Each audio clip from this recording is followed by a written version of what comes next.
And the saddest thing about it is they've done studies. They don't really give you the figures. They say 15 to 20. It's more like 30 billion they've spent. Just to be clear, as we speak right now, are the funds there to complete LA to San Francisco? The entire amount of money we need, not there today. How much do you estimate it's going to cost to connect high-speed rail San Francisco to LA? Today, we estimate with the right optimization, just over $125 billion. I think $126 billion is the current estimate for that. And they haven't laid any track yet. I mean, they had to have eminent domain. They went right through one of the most historically beautiful farming areas in California, if not the United States and the world. And then people have pointed out, if Elon Musk came in here and said, well, you know, I'm worth $400 billion, so I'm going to pay off the debt for $30 billion. So it's free. It would lose money every year.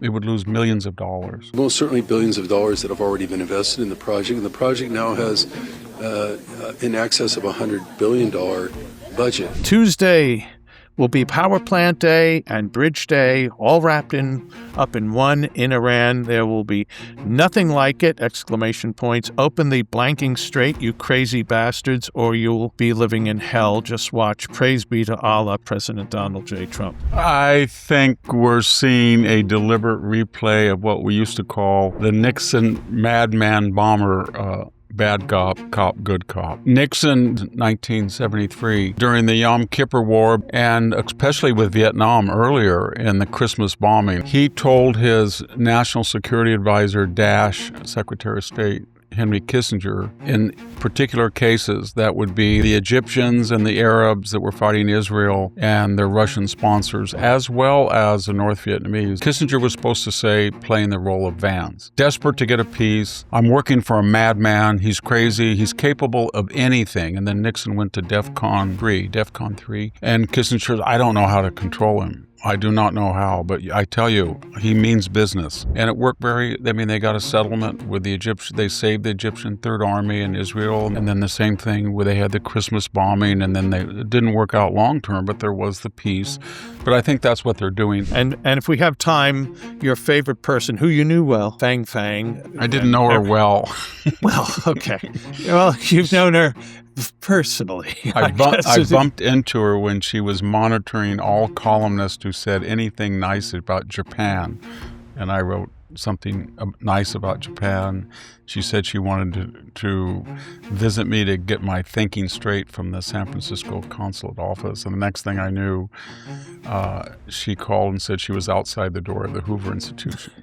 Yes. In very maybe Eric Swalwell he might have been there. He doesn't live that far away.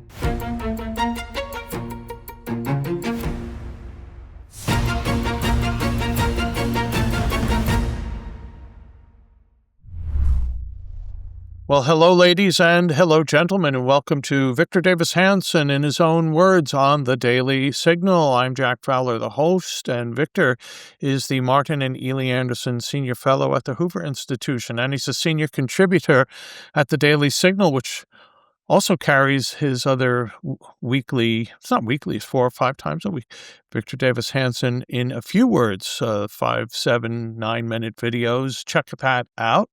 Glad you're all here, folks. We're recording on Monday, April 6th, the day after Easter, before the big NCAA championship is played between Michigan and UConn.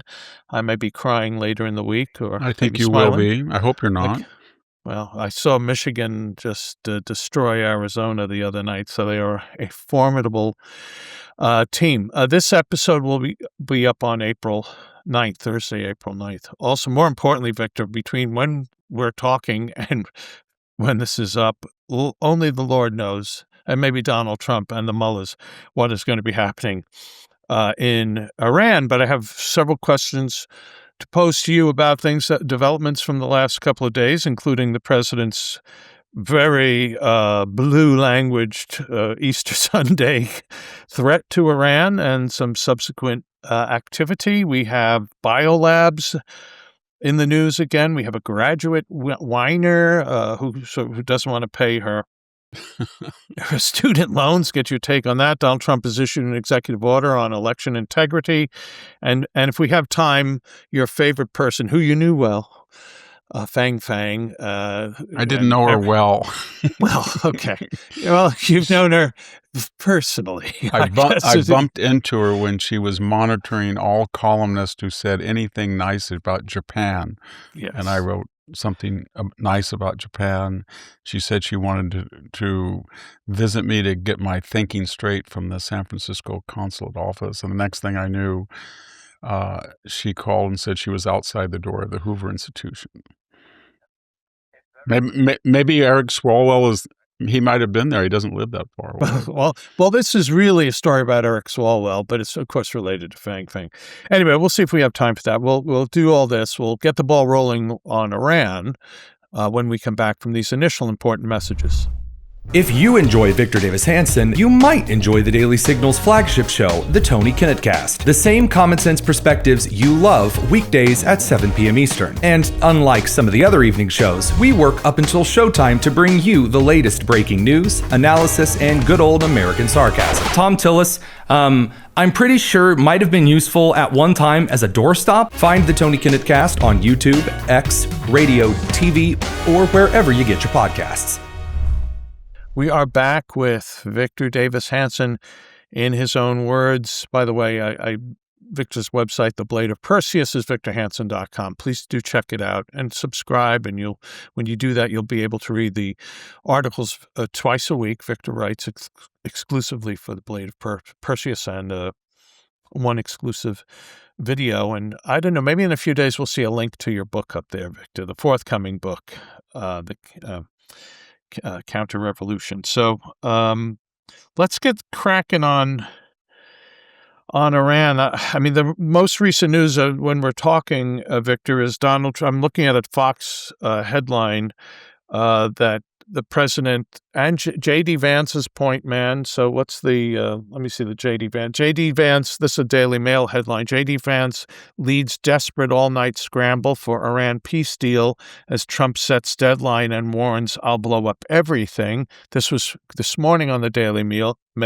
But as we're talking, headlines are out. Trump says Iran made a significant proposal, but it's not good enough. And this all follows on Donald Trump's very colorful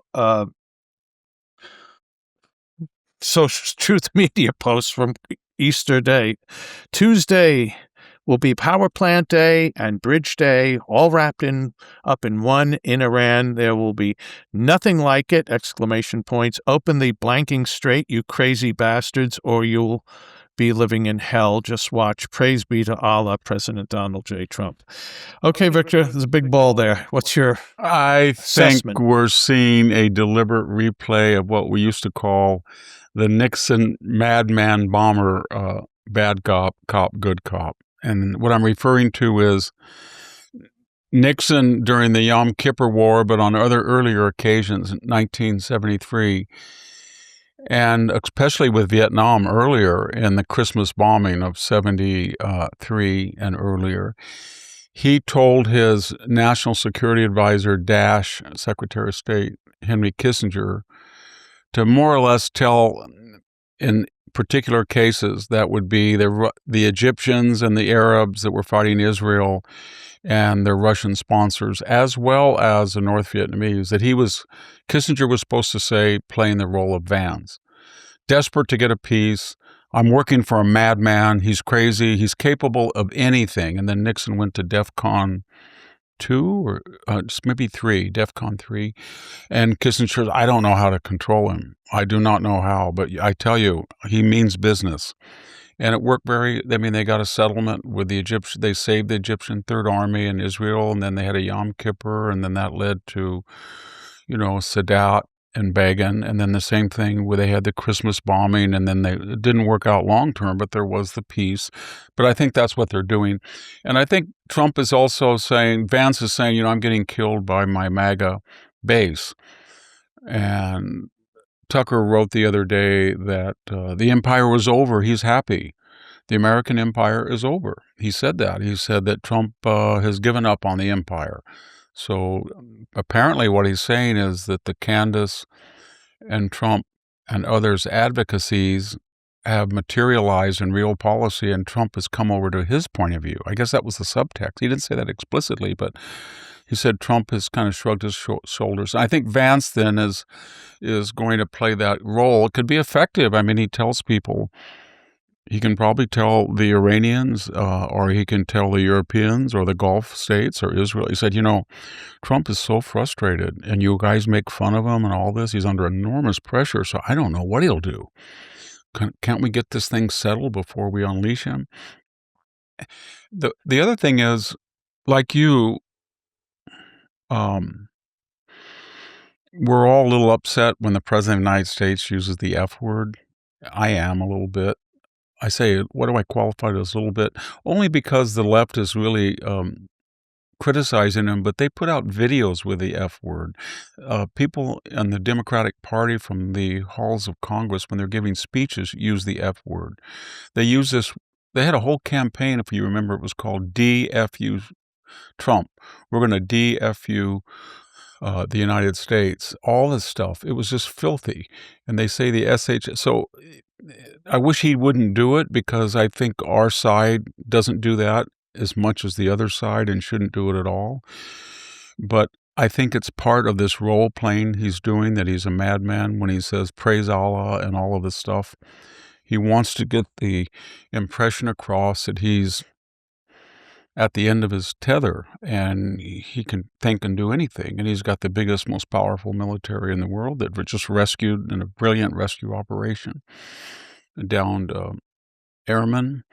That isn't, I saw a lot of criticism today, Jack, and from the left. They said, well, we blew up $200 million planes. And I thought to myself, yeah, but we blew $200 million, 100 million that got stuck there. We didn't want to let them have it. But then I thought, well, what would you want to do? Would you want to leave it like Obama did the drones so they could reverse engineer it? Would you like to do what Biden did and leave $50 billion of equipment in Afghanistan? And he got an airport. Yes, and an embassy and an airport and $50 billion of equipment in some estimates, and you got 13 Americans killed for nothing.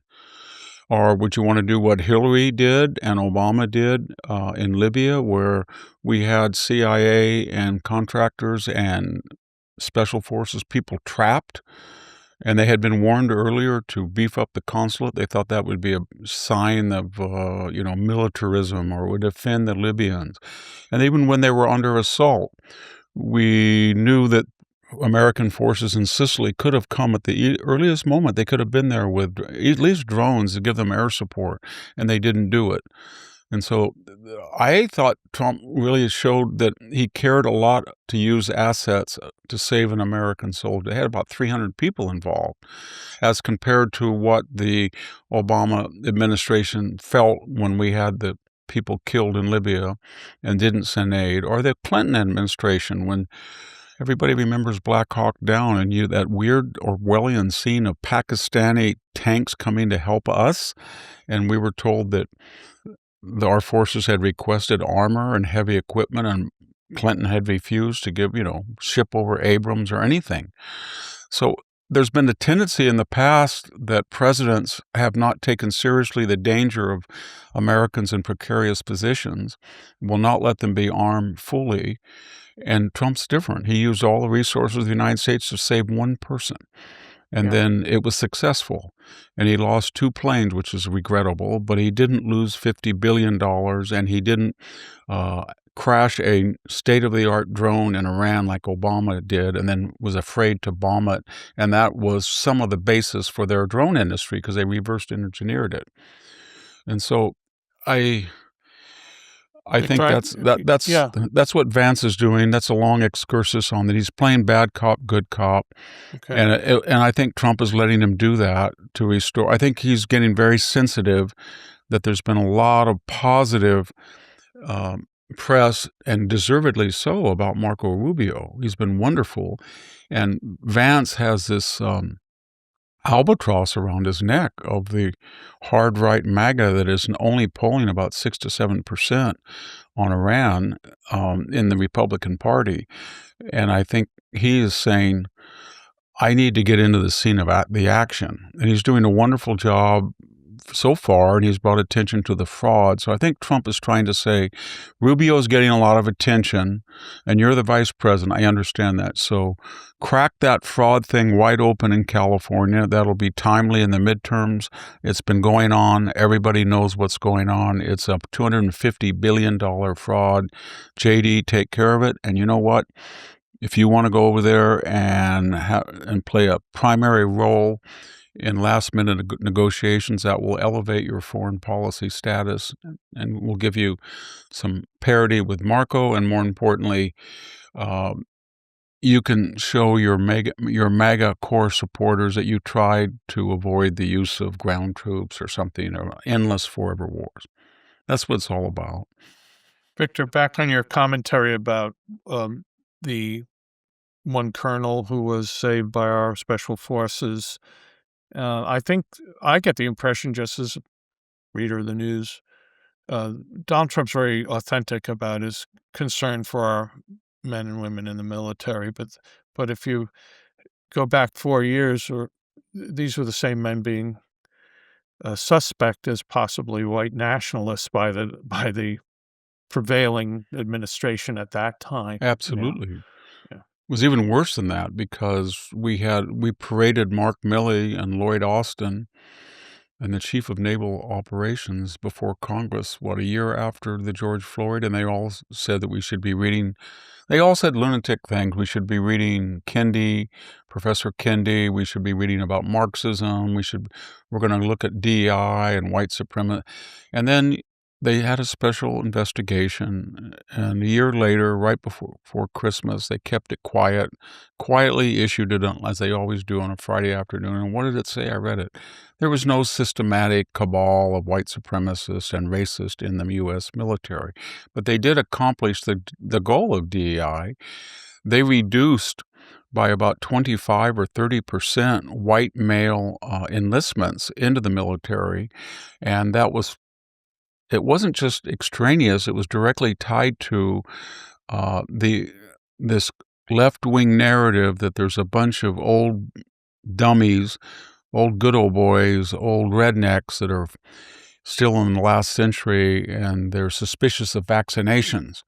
And we got to get them out of the military, 8,500 of them. If you look at the profile of those that were drummed out, they were mostly white male. And so there was a war on white males, and inversely, when we got rid of that administration and the DOD, or now the DOW, said there's not going to be any more racial preferencing. We're going to get off the, pregnant flight suits. We're going to get off the trans people. We're going to just talk about battlefield efficacy, lethality. And as soon as they did that, lo and behold, they were up by 50,000. They not only made their quotas in all four branches of service, they had 40 or 50,000 that in excess, which was good.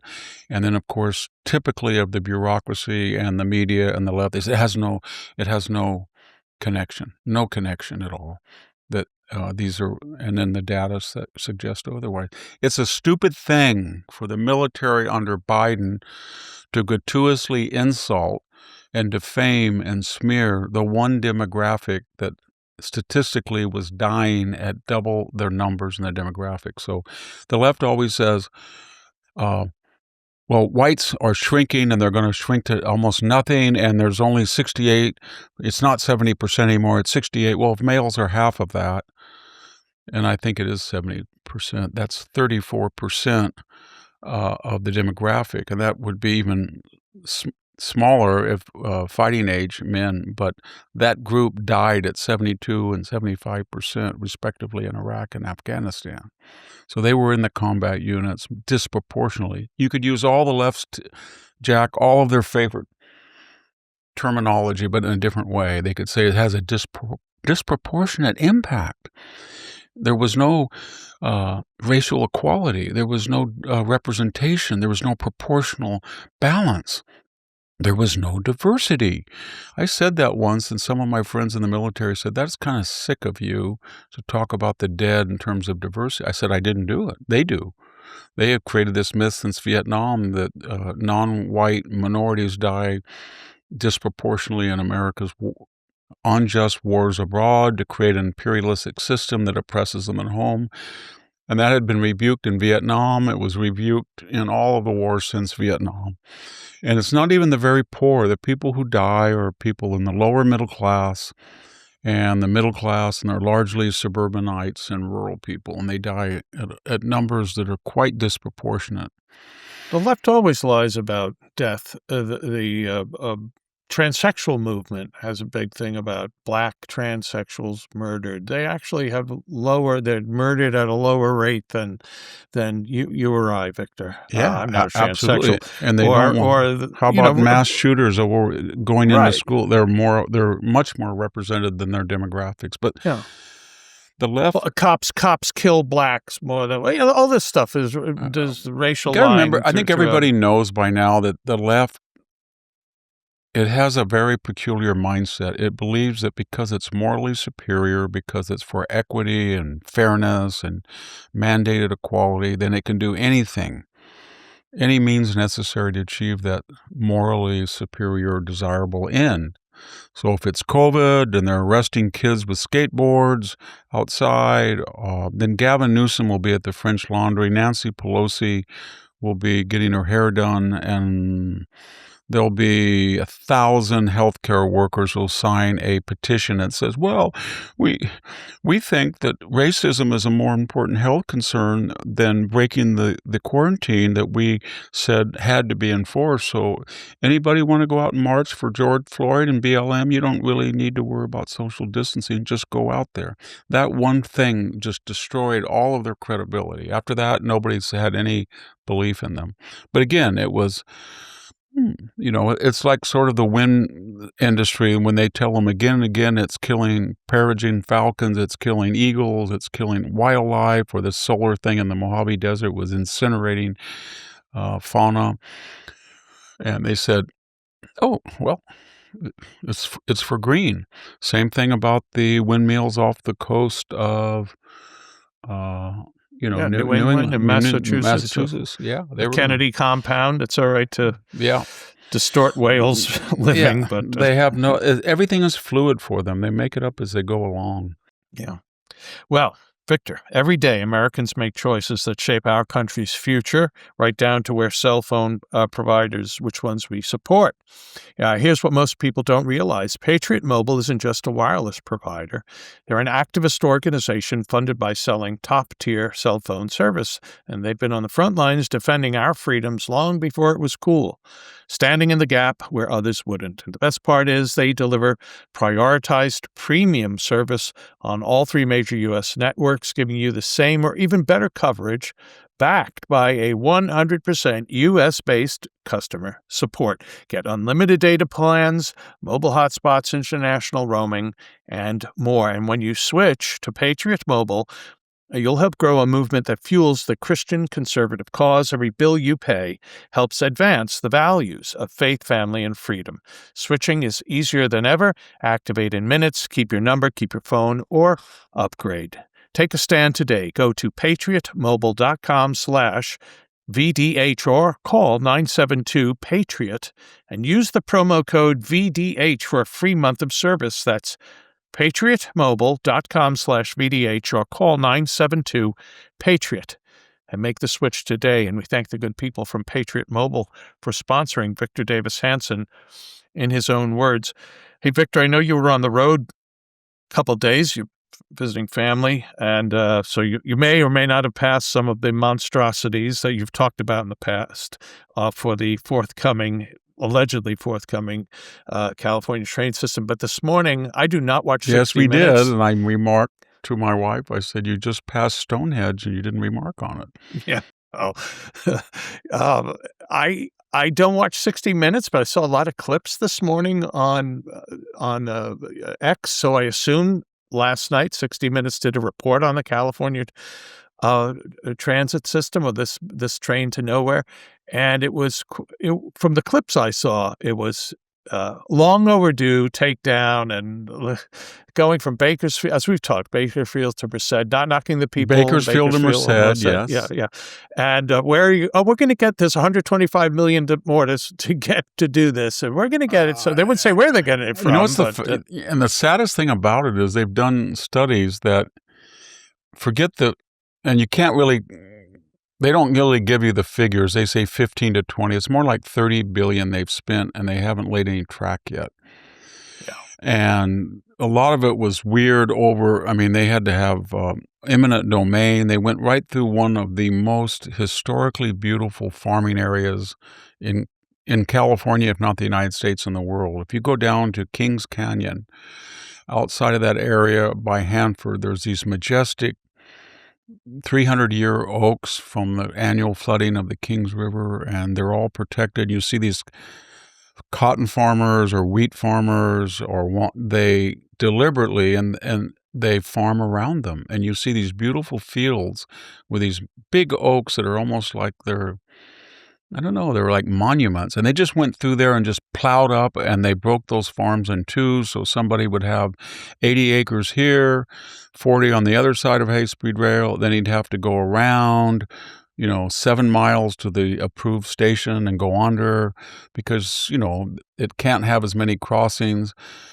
People had suggested for the price of the 15 to 30 billion, they could have taken all of the north-south longitudinal freeways that have in some cases only 4 lanes, 2 each way.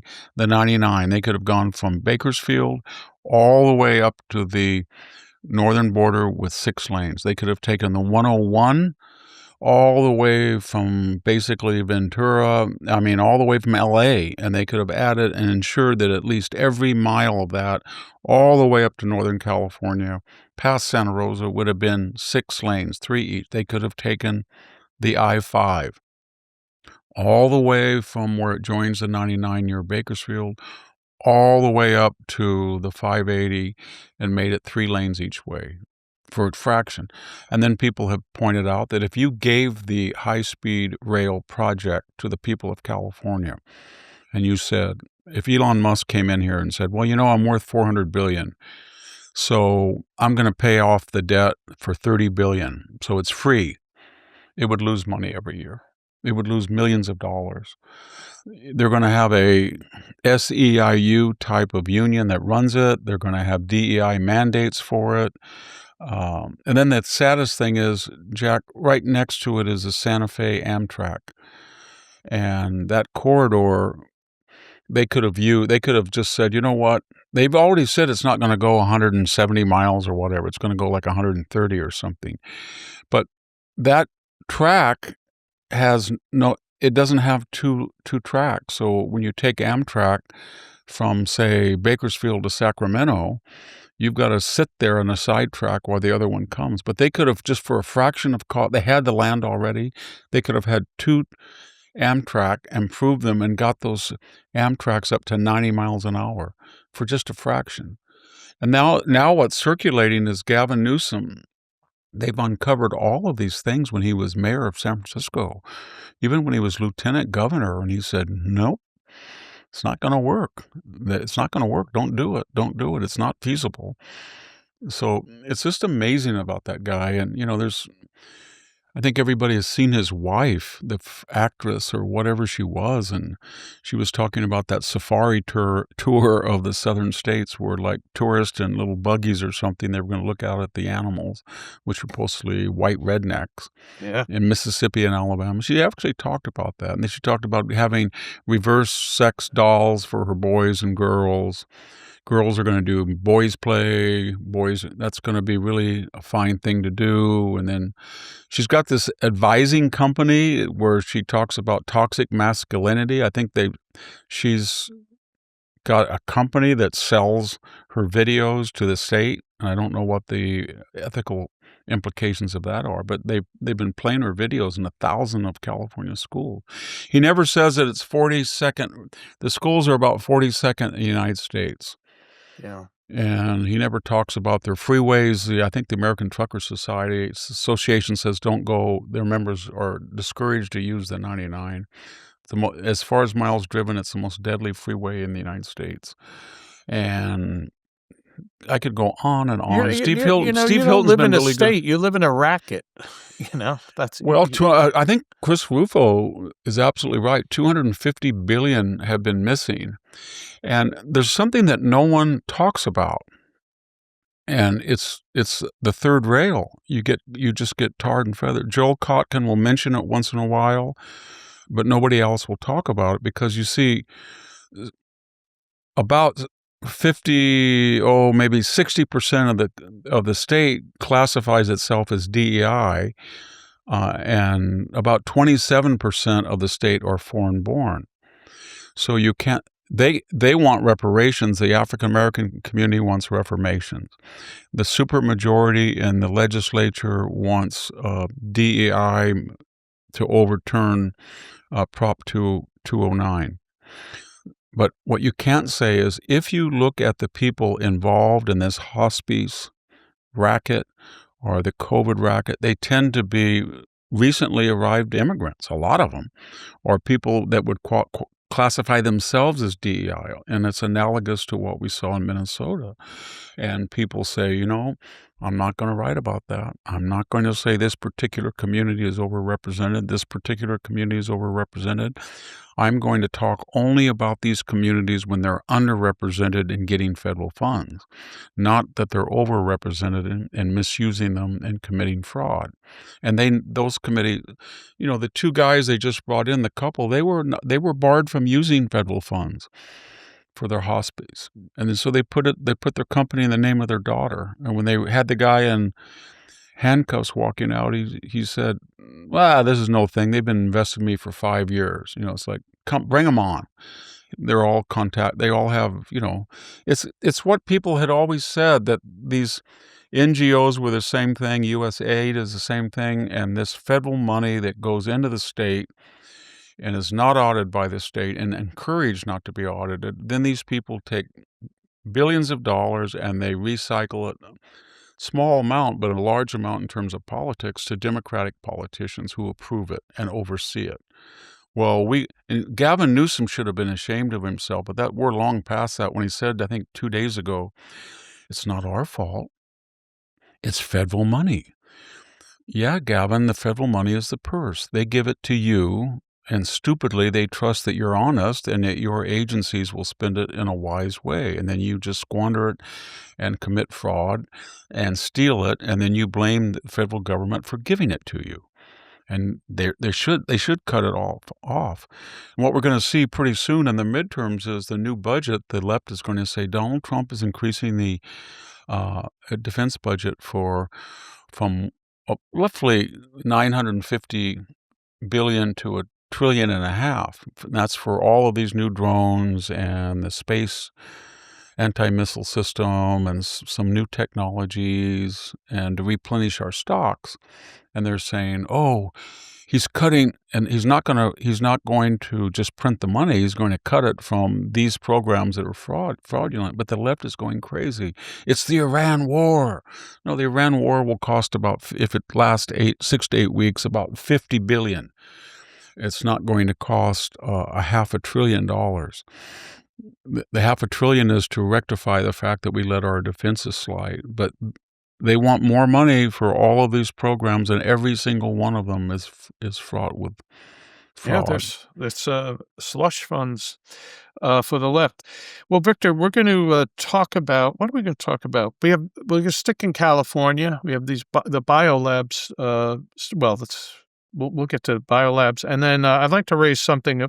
Azra Nomani, who's running investigative reporting for Fox News. She did some research on some of these No Kings rallies and who's funding them. And we'll talk about that graduate student who's living in Prague now because she doesn't want to pay her debt, $60 a month debt. We'll get to all of that when we come back from these important messages. Since the founding of America 250 years ago, many things have changed, but some things never do. The commitment of husband and wife, the importance of passing along our values to our children, the faithfulness of God. Some wonder how we can ensure America will continue to thrive.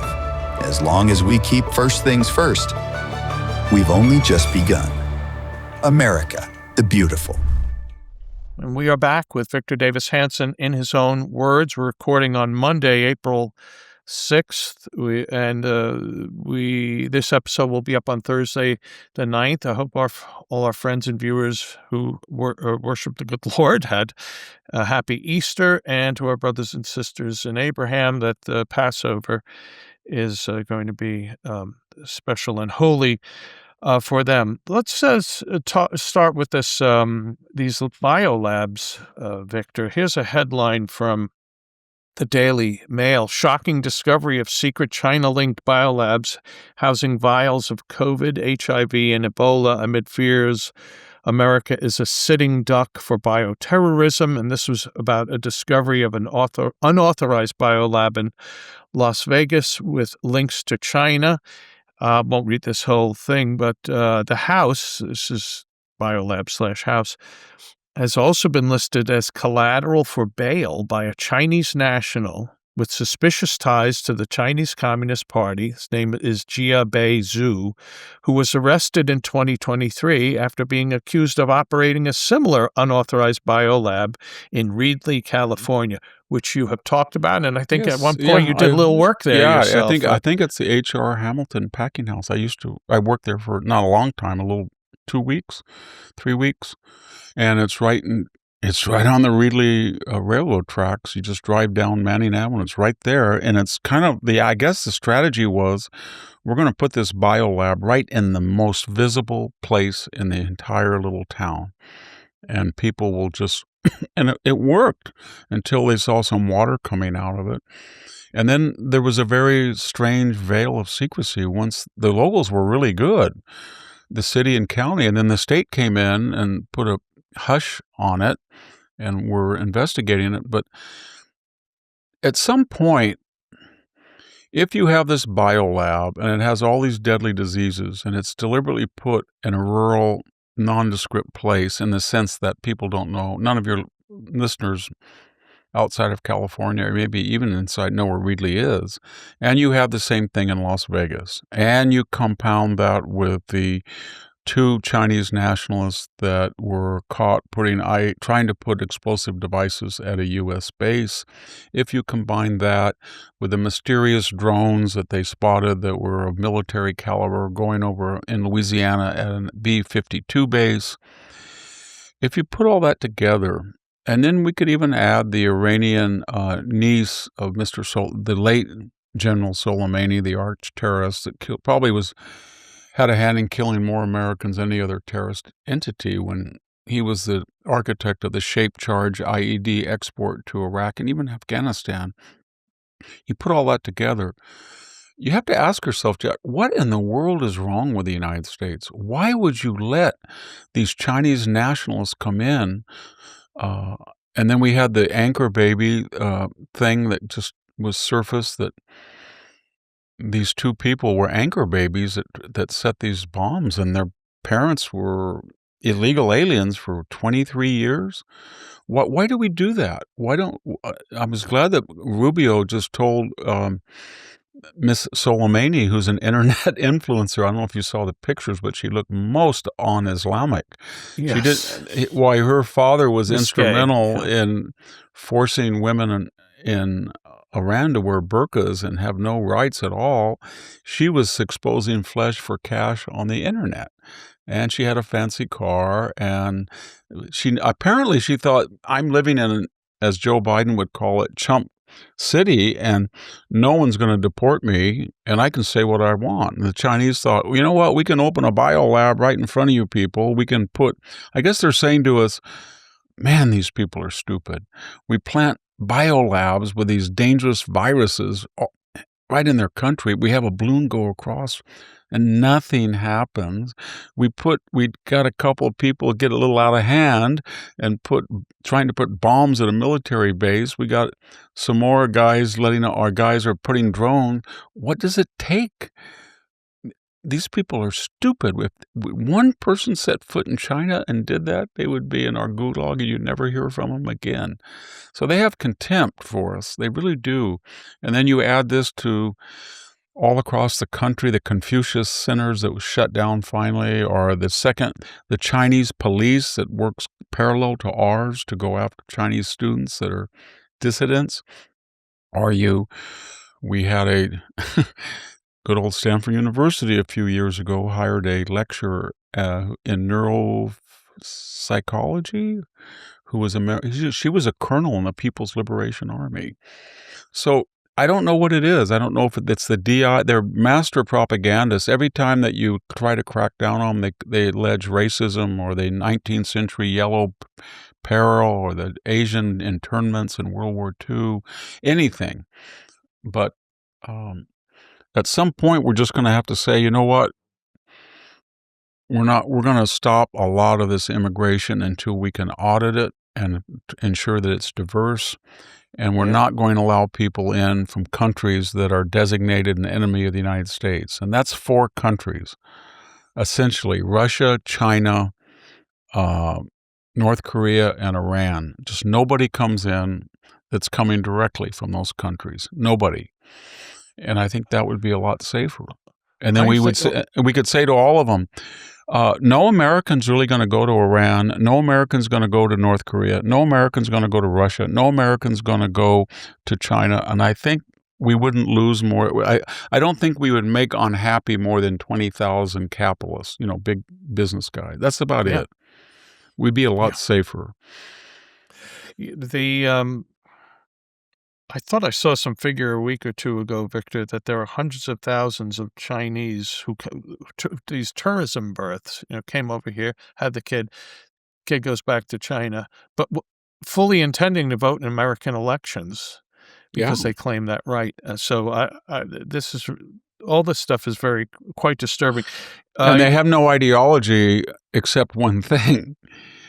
They're told by their commissars in China, you're going to vote for the person who's most likely to appease China. And in our experience, it's the Democratic Party. Yeah. So can you imagine how close elections are going to be turned by a bunch of kids in China? It's speaking of on the propaganda expertise. Let me just raise quickly. I saw this morning on X, and again, we're recording on Monday, April 6th, Azra Nomani. I've known Azra for years. She used to work at the Wall Street Journal, but now she's heading some investigative department at Fox News, and she's done a report on these No Kings protests. And I'll just read this quickly. I followed the money behind the No Kings protests in St. Paul, Minnesota, and uncovered an estimated $250,000 paid to 9 vendors to produce an event that was the size of a leopard concert. Sources said that the Democrat nonprofit Indivisible paid the bill. It didn't respond to numerous requests. It was professionally engineered, and it raises bigger questions. When protests look like productions, who's really behind the curtain? So the thought, Victor, that we get these new No Kings are just grassroots and they spring up, and it's none of them do. None of them do. It's very organized. It's and it's paid for by this guy who's over in China. He's bankrolling. He is godly amounts. And we have another guy who I think he's Swiss or German in Montana or Wyoming. He is a billionaire foreigner living here, and he hates the United States, or at least he hates conservative America. The funny thing about it is almost any layman, when they look at the anti-Doge-Tesla protest, the anti-ICE protest, the anti-Israel protest, the No Kings protest, they start to see the same type of signs. They see the tents are all the same color on the Columbia campus. The sleeping bags look the same. And then you see those in Washington or New York. You see all those pristine porta potties as if, that they're very, so it's all funded by, basically, it's all funded by the Democratic Party, really, left-wing people who are synonymous with the Democrats. Well, and it could very well be money that taxpayer dollars that went to NGOs. Absolutely. You're paying for this, folks. Yeah. Hey, let's get your. Let me read something first, Victor. To our dear listeners and to our viewers, if you've studied enough history, you start to see a pattern. Nations don't lose their way overnight.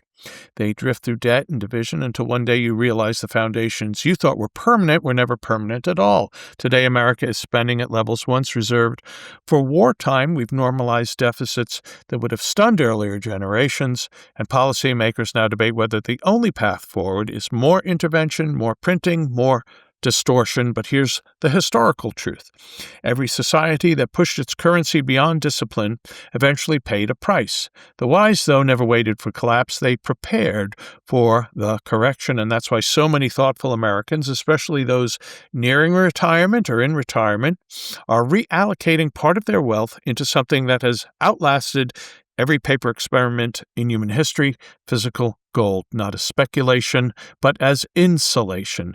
Our reputation matters here at Victor Davis Hanson in his own words, which is why we're partnering with Allegiance Gold, a company distinguished by integrity, reliability, and an A-plus rating from the Better Business Bureau. For years, they've guided Americans through transparent education and long-standing relationships built on trust, and right now, they're extending a special Liberty offer to our listeners and viewers to help you get started with real gold. Whether your funds are in a retirement account or sitting in the bank, if you believe as we do that the best time to reinforce your position is before the storm becomes obvious, call 844-790-9191, 844-790-9191, or visit protectwithvictor.com. That's 844-790-9191, 844-790-9191, or visit protectwithvictor.com. History rewards those who take the long view, and we thank the good people from Allegiance Gold for sponsoring Victor Davis Hanson in his own words. By the way, someone who should have invested in gold or something, Victor, is Amanda Lynn Tully. The headline from the New York Post: graduate mocked after fleeing U.S. over $60 a month student loans. And this Miss Tully, who's 37, admitted she was never financially stable, as she revealed how she hasn't made any repayments in 7 years since moving to the Czech Republic to escape $65,000 in federal student loans. There were many comments on this article. This is just Whole Foods shoplifting, says one person. They fancy it better kind of theft because they're educated elites, and their reasons for doing it are more therapized than the average thief. Someone else writes, another pointed out, Tully appeared to be wearing designer headphones in her photo shoot for the New York Times. This is the story came out in the New York Times, profiling this poor soul. She couldn't afford $60 a month, but she could afford Beats by Dre, said an ex-user. Victor, your thoughts about this poster child for Gen part of X? the problem is that these politicians keep, like Joe Biden right before the 2022, remember he was going to forgive student loans even though the Supreme Court said he couldn't. But the message goes out that eventually somebody is going to wipe out the $1.7 trillion.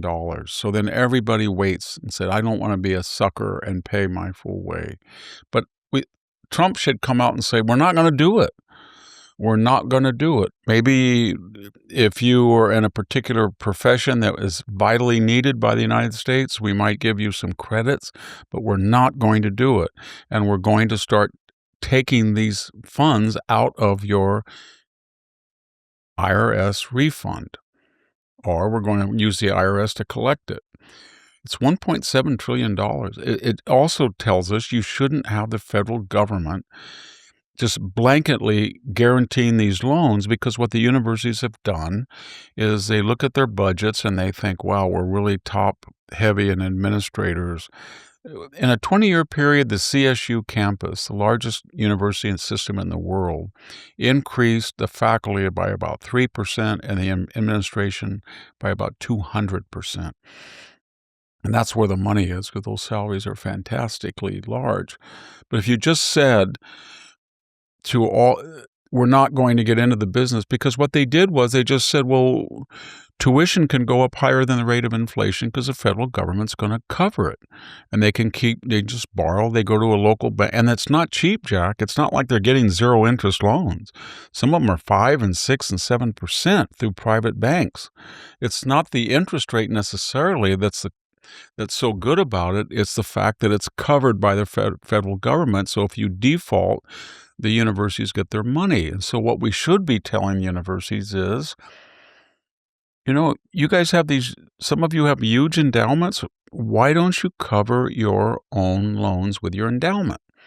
And I guarantee you that if Harvard, Stanford, Princeton, Yale, MIT, whatever they are, if you said to them, I'm Joe Smith and I got into Stanford and I understand it's going to cost $200,000, maybe $250,000 a year because your tuition has gone skyrocketing in room and board. But if you will give me $1 million package and guarantee it, I will come. And so the university gives them $1 million.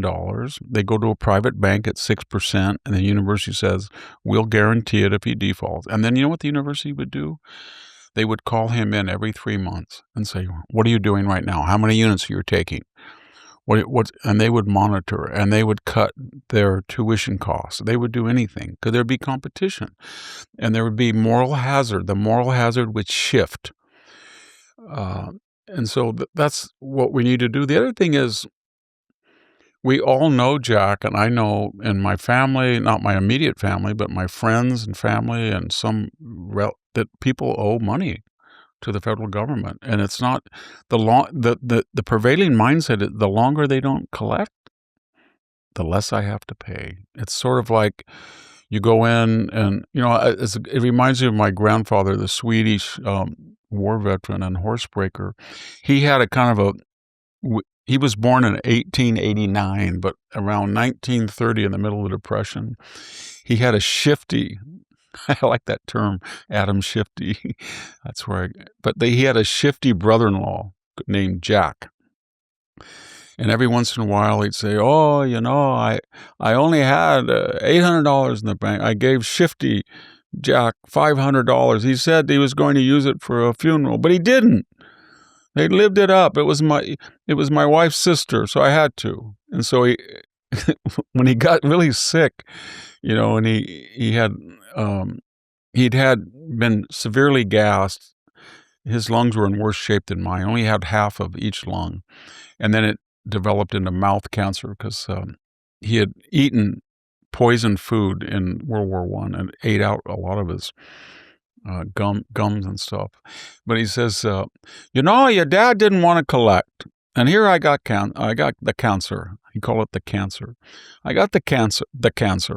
I'm not going to be around. Now, Victor, I was 15 at the time. Now, when I die, you go over to that Uncle Jack and you tell him that you're collecting for Frank $500. That's a lot of money, especially in the Depression. You want to do that for me? I said, well, I want you to live, Grandpa. I want you to live. No, I'm not going to live. I can't breathe. So you get the $500. I tried my whole life. He'll never give it. But the point I'm making is the longer you don't pay back a debt, the longer it is. And, I had my late daughter, I had a deal with her, and I said, I tell you what, she wanted to go to Pepperdine. It's a wonderful program, a Masters of Public Policy. It's very expensive. It was about 100 and something thousand with room and board and tuition, but it was a wonderful program, and it really developed her. And I think it was the best. She had gone to UC Santa Cruz as an undergrad. It was total chaos. No collegiality, no sense of student participation. Everybody was off on their own, and the people off on their own were crazy. But when she got to Pepperdine, she got friends, and there were activities, and she was so happy. But I said to her, well, I made them all take loans, and then I paid them off as soon as they graduated. So just so that they would feel that they had some moral hazard. But I said to her, if you get all A's your first year, I will pay it off and I will pay it off. No, excuse me. I said, I will pay your first year, and your second year, you will take loans, because I didn't have enough for the second. And if you get, I think it was a 3.8, I will pay them off. Well, she took the loans, and I was paying them off. I don't know what it was. I didn't have all the money to pay it off then, but I was paying about $1,500 a month every month, and the loan was over $120,000. And then she died tragically of leukemia at her first job. So immediately I got this letter, and it said, "Would you please give me the name of Susanna Hanson?" And I did. And it said, "Was she an independent adult?" And I said, "Yes." "Did you write her off on your income tax as a dependent?" I said, "No. She was working, and then they said, they wrote back and said, there's I don't know what it was, $82,000, or I can't even remember. It was a large sum that was not paid off. But I wasn't responsible for it. And then I thought, wow, you talk to people about responsibility, and you're going to have your daughter, her memory is one of owing, money to the federal government after getting this wonderful education. So I paid the whole thing off. I paid it all off in one. I did a lot of traveling that month or two in November of 2014, speaking, and I paid the whole thing off. And I thought, if I can do that, and I didn't have the money, why don't people do it? And I think it's just, if you don't do it, if you don't pay it off quickly, you're never going to pay it off. What gets me about it is the two types of people that are not serious. The first person is the one that is kind of the basement prolonged adolescent and takes 3 units, 6 units, 3 units, 8 units, and drags out a 4-year experience into 10, 8, and then works only part-time, lives at home, and takes these loans out, and then says, my psych degree, my environmental, my gender studies, they're not competitive. I can't pay it back. Well, what did you think was going to happen?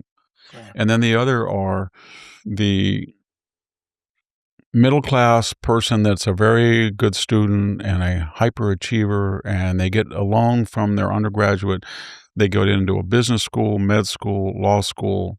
They get another loan, and now they're making $150,000, and they have $200,000 in loans, and they don't want to pay it back. Mm-hmm. And yet their lifestyle represents the $150,000 or $200,000, but not their obligation to the government.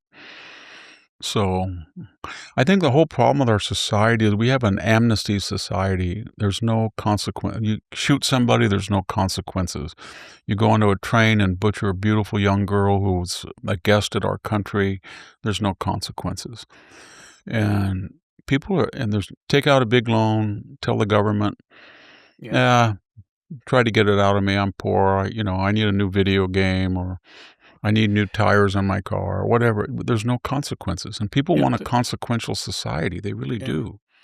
Another slice of this student loan thing, Victor, I know somebody close to the family who is in a nonprofit. So here's the deal. You work, you get the loan to go to College X, and if you work for a nonprofit for 10 years, the loan's forgiven.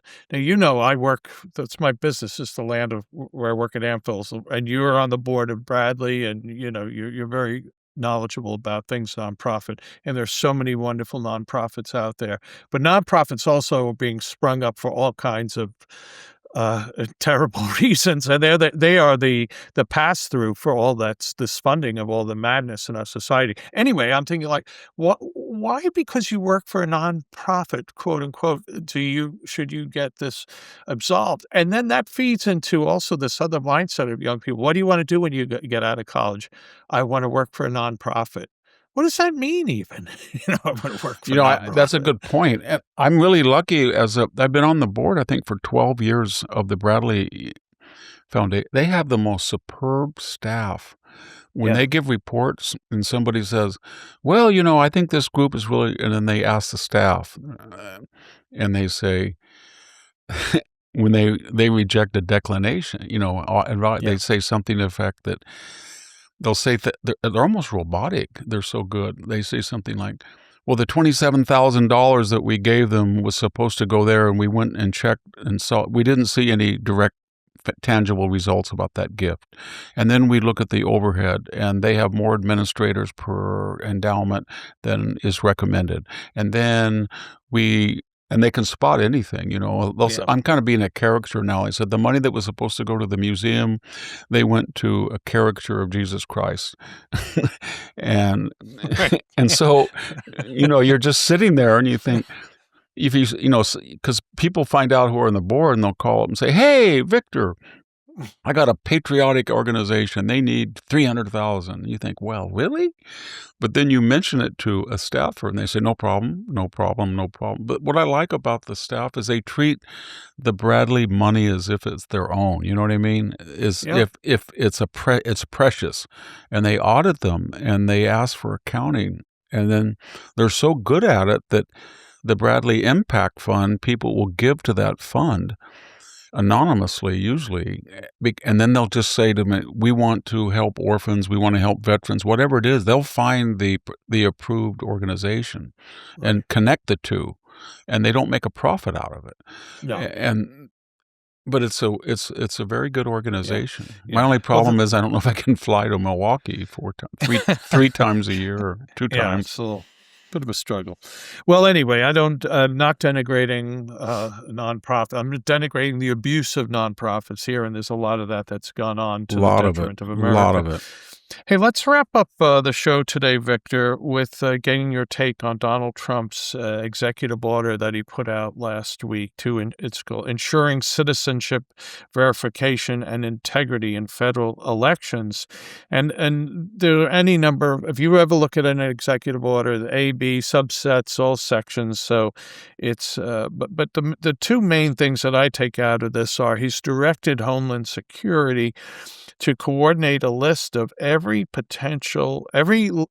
who has the right to vote, 18 and above. Who are they? Let's have this comprehensive list and then give them to the state. So we know who should be voting. We also, by that, if your name's not on the list, you shouldn't be voting in federal elections. That's the point. And then also there's an effort to work with the Postal Service to come up with some systems like barcodes or these other, kind of coding to combat all the abuse of mail-in balloting. So he's issued this executive order. The immediate criticism is this is a congressional role. The president has no role in this, et cetera, et cetera. But the effort here is integrity of elections. And if you don't, as you know, as you've written about on citizenship, if you don't have integrity in elections, you don't have sovereignty. So anyway, your thoughts on what Donald Trump's I just think everybody knows.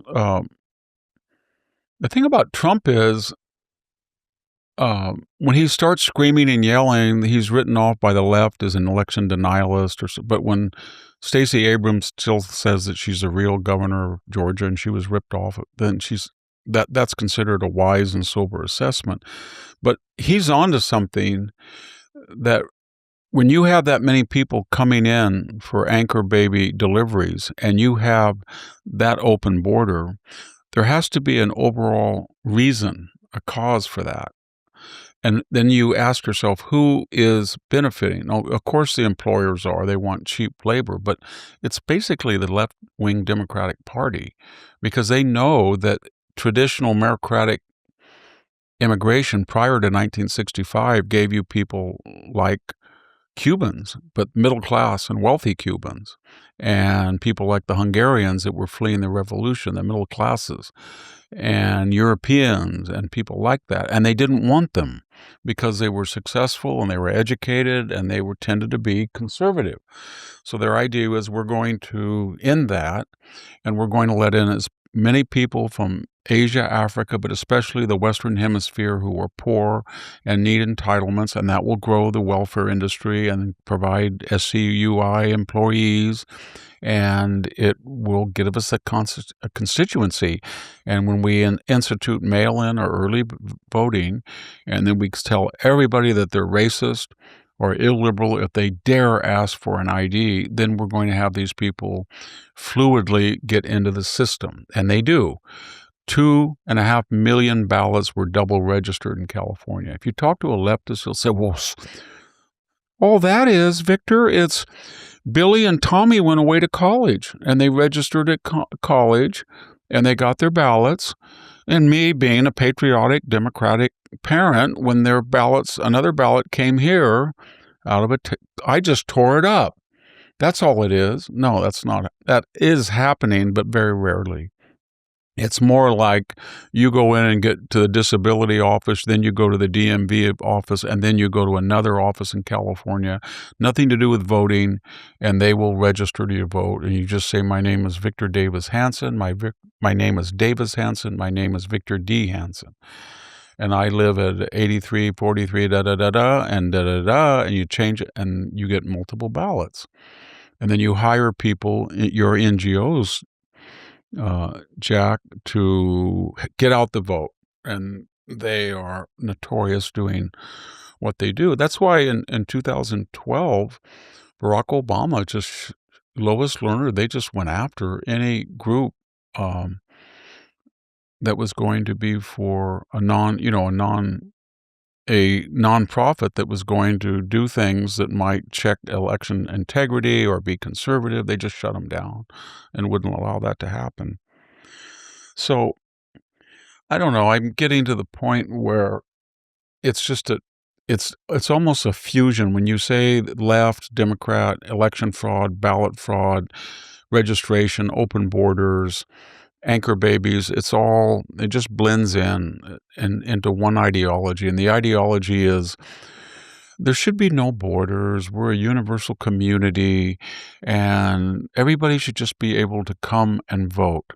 And then when you tell these people, well, Mondami required 4 IDs to shovel snow, or if you go to a Bruce Springsteen concert, you have to have an ID, or if you go to a liquor store or you go write a check, nobody is complaining that it's racist that you have to have an ID at a rock concert.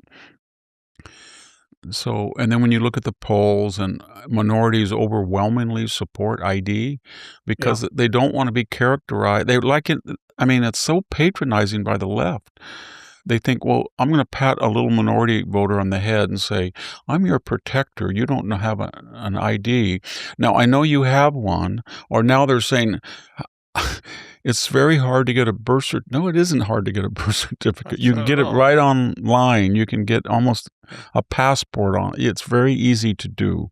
Did you see the black congressman who asked it was at a yes, I did. Town meeting, and who doesn't have ID, and nobody answered because they all had IDs. So, well, moving on. Yeah, so he was condescending too. Yeah, and he was. Well, anyway, we move on too, Victor. So I just want to ask you, did you, as we wrap up, and I have a couple of comments to read, was everything, you had a nice Easter with your family? Yes, we drove up and saw my daughter and her husband and their 3 children, and they are refugees. They're not refugees. They were in Santa Cruz. Yes, they are refugees. And the school system and the DEI and the grooming, you know what I mean? Yeah. Is your daughter thinking about transitioning? All that stuff. The Santa Cruz public school system, it was crowded where they were living. It was congested, beautiful ocean. And they went up near Auburn, California, and I helped them. And they have a beautiful 5 acres and a house. And my daughter, who grew up on a farm, I mean, she's weed eating every day. She's tending to chicken. She's going to build a goat corral. She's back to her agrarian roots as a mom. He and her husband, she's not working. She worked for 10 years at Stanford as a event planner, but I think she's much happier. And then the people that she meets, even though the majority of them are not conservative, they're very sweet people, and they're all, I mean, they don't people that are refugees from the Bay Area. Yeah. And most of them are. They just couldn't take living, in the high-priced suburbs of San Francisco and the left-wing homeless and crime and the terrible schools, and prep schools were too expensive. So they go up to this area where it's calm, it's 1950s like, but that doesn't change their ideology. You know what I mean? They don't become conservative. They never make the connection that what drove them out was their own ideology. Their attitude instead is, well, they went a little excessive up there, so we just wanted to get away. But they're nice people is what I'm saying. It's very safe, and it's kind of 1950s. A Little League coach calls the kids up. They have little Easter egg things everywhere in the area. The neighbors are all nice. I walked this morning and I saw one of the most atrocious dumpings. It was part of our property that one of my siblings sold, and I walk on it. And I could not believe it, Jack. It was 15 feet of just solid car seats, garbage, everything. Gosh. And they don't see any of that up there. And then, last night I was walking and there was a guy in a motorcycle that just tore into the alleyway, didn't ask permission. And we're only a mile and a half from the city. And I think people are starting to see that that if you're in a blue state or a blue city and you have any means of escaping, you're going to escape, whether it's even within the blue state. In her case, she moved to a place where there's none of Gavin Newsom's. She doesn't have to get on the freeway and have a decrepit freeway, drive Highway 17 every day from Santa Cruz to Palo Alto. She doesn't have to deal with right next to her house in Santa Cruz. Can you believe it? They're putting these halfway houses of ex-addicts and convicts deliberately in areas that are middle class. So 1.5 houses down from where she was living, they had addicts. And they would come by, and, it was scary for the little kids. And now she's moved up there, and guess what? They want to put another halfway house up there nearby because they deliver. I don't know whether it's spite or what, but there must be some critical legal theory, critical race theory, critical penal theory that says, well, if a person is a chronic drug user or he's a thief or he's a rapist and he's served half his term, we're going to put him in a halfway house. But it would be much more conducive and safer if that person was in a upscale, solidly middle-class, safe neighborhood by osmosis. And the first thing that happened when they put this house there, the guys were smoking. I don't know what they were smoking, but they burned down the poor neighbor's, a single mom. They burned down her fence. Oh, my gosh. So remember, this started over 40 years ago, or maybe 40 years ago, in Yonkers, of all places, New York, where I actually was born, with that Judge Sand who said public housing is, no, we're putting in your neighborhood here. And then they created this, the federal government. It would stop really bad if they just said, if we're going to have halfway houses for addicts, homeless, convicts, we're going to put them they have to be put within 1 mile of the top 10 officials in California. Yeah. So if you put one in Gavin's $9 million neighborhood for his house, then you could take your choice, the Pelosi Napa Valley Piazza or the big San Francisco mansion, and put right next to it former heroin addicts, and then the one in Napa put in former rapists, murderers who are on halfway, and put them there. And then, you could do that. But all these people have this habit when they retire, they go to Rancho Mirage or they go to Tahoe, but they never suffer the consequences of the ideology that they inflicted on everybody else. But it would stop really quick. It would stop. Yeah. Well, it's you said it's spite, and it is spite. That's my view. Well, anyway. I think it is spite.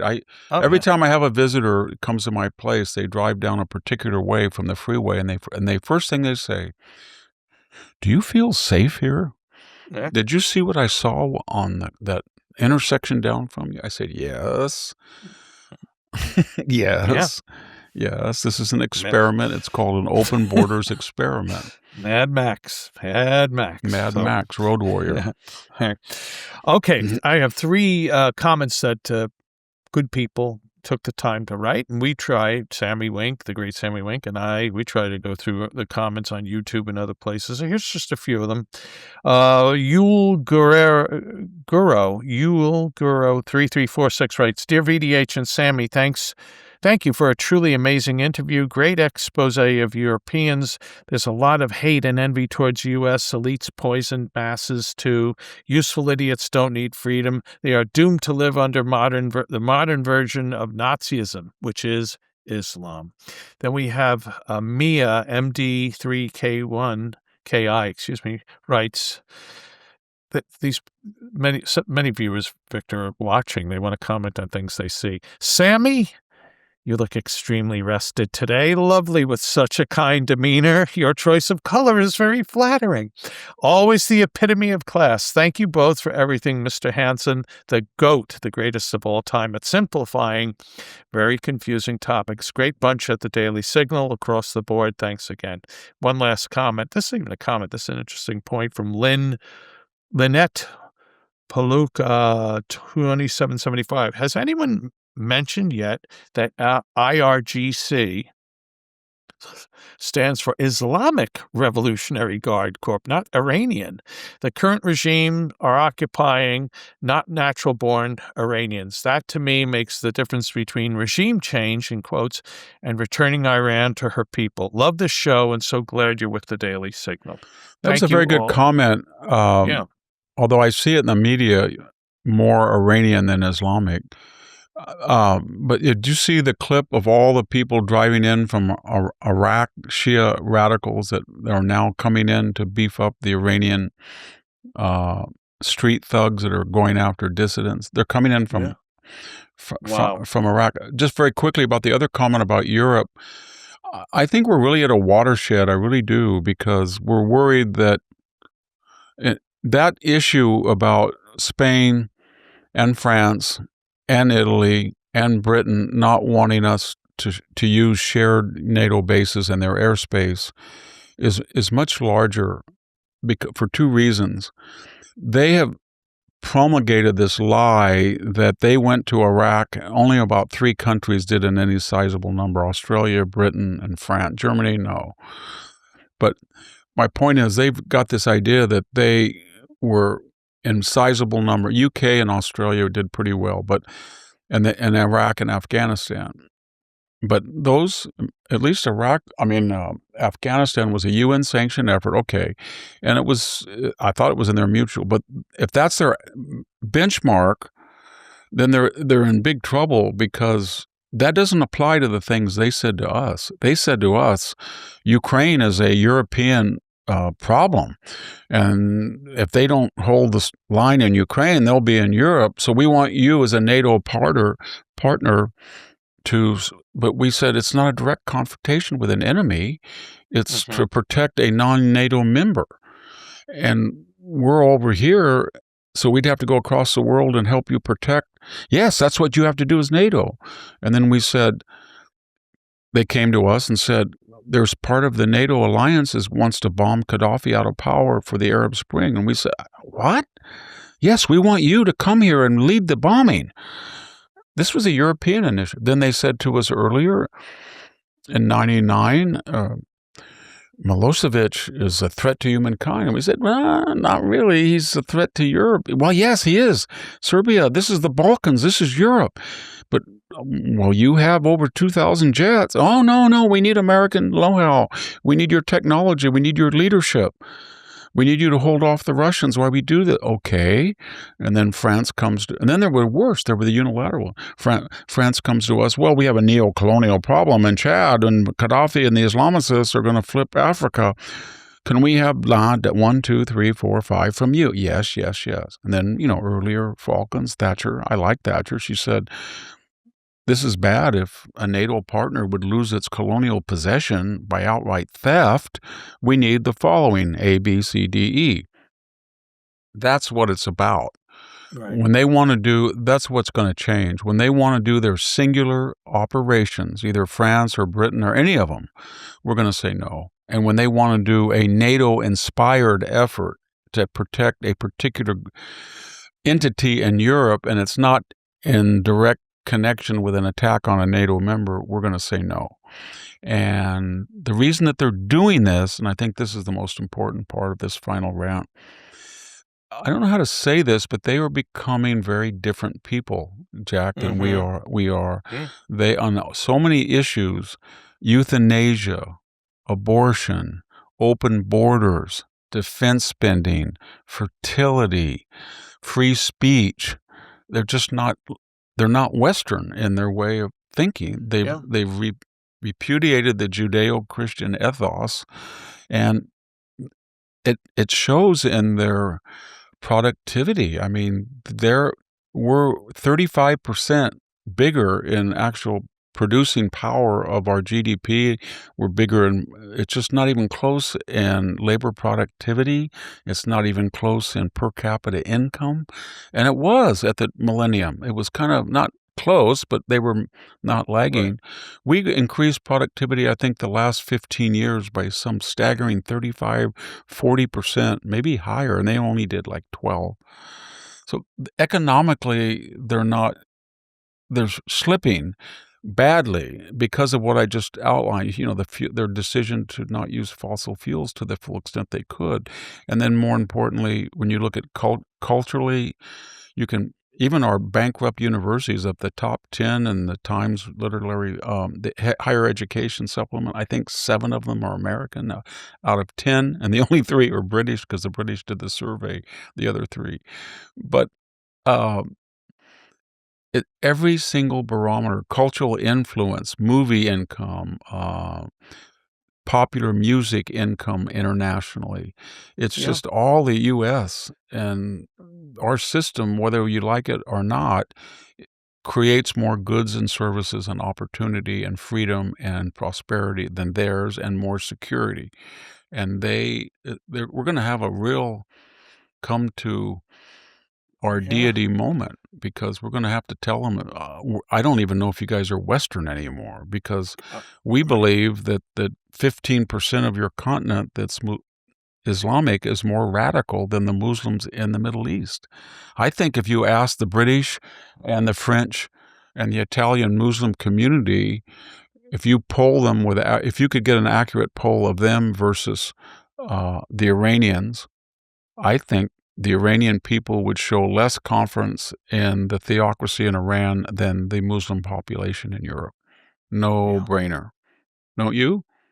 I agree, Victor. Growing up, we were reading the history books about the sick man of Europe, which I think was Turkey, right? Yeah. But the sick man of Europe is Europe. Right now. I mean, it's in a fetal position. It's thrown in the towel. It is, and it's dangerous because I think they got the idea that they could just kind of tongue-in-cheek call us crazies, cowboys, shoot 'em up, failed, radical, all these terms they use, uncouth. And we just sort of said, well, yeah, we're legionnaires and you're philosophers, but we're on the same team. I think people are sick of it. It's one big museum. People go over there because they want to go to the museum. But otherwise, that's the lifestyle, and it's going to get worse. And their only hope is a conservative populist revolt. But I can't see that happening. Socialism is too entrenched. And I think the trauma of World War I and World War II is never going to go away. I was going to ask you about that, but I will ask you about that on our next show, because I think that's so colossal and maybe is one of the defining things. Well, anyway, Victor, we're at the end here, and you've been terrific as ever. Thanks so much for all the wisdom you shared. Thanks, folks, for watching and for listening. And go to Victor's website, The Blade of Perseus. Do subscribe. Go on Amazon, buy his forthcoming book. It'll come out in August or September. Yes. You'll get it then. The Counter Revolution, that's on Amazon. You'll like it. So thanks all, and we'll be back soon with another episode of Victor Davis Hanson in his own words. Thank you, everybody. Thank you for tuning in to the Daily Signal. Please like, share, and subscribe to be notified for more content like this. You can also check out my own website at victorhanson.com and subscribe for exclusive features in addition.